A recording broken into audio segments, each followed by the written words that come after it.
Tranexamic acid use in arthroscopic rotator cuff. Repair.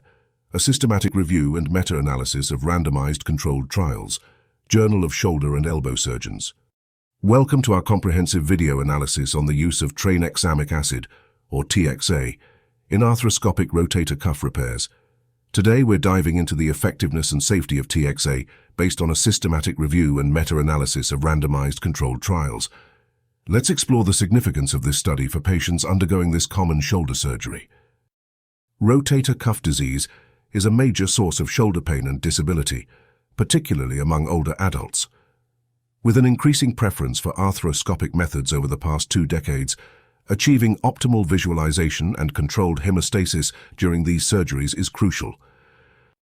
The focus of our study is tranexamic acid, a synthetic antifibrinolytic medication known for improving hemostasis and surgical visualization.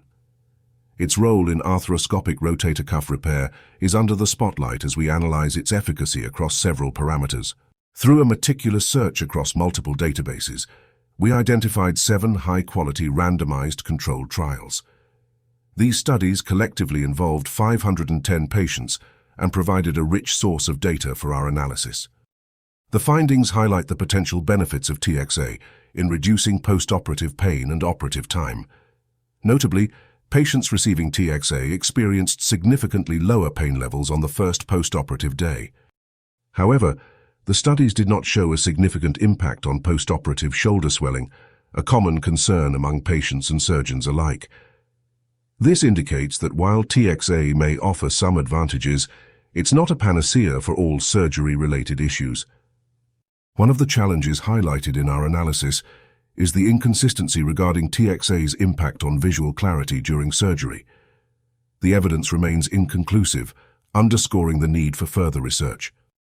This systematic review adhered to PRISMA guidelines, ensuring a robust and transparent analysis.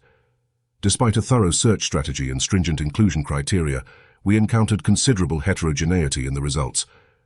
In conclusion, while TXA shows promise in reducing postoperative pain and operative time, its effects on visual clarity and shoulder swelling remain uncertain. The analysis highlights the potential of TXA, but also the need for more definitive research. Thank you for joining us for this deep dive into the use of tranexamic acid in shoulder arthroscopy. Stay tuned for more insights and updates on the latest in orthopedic surgery and patient care.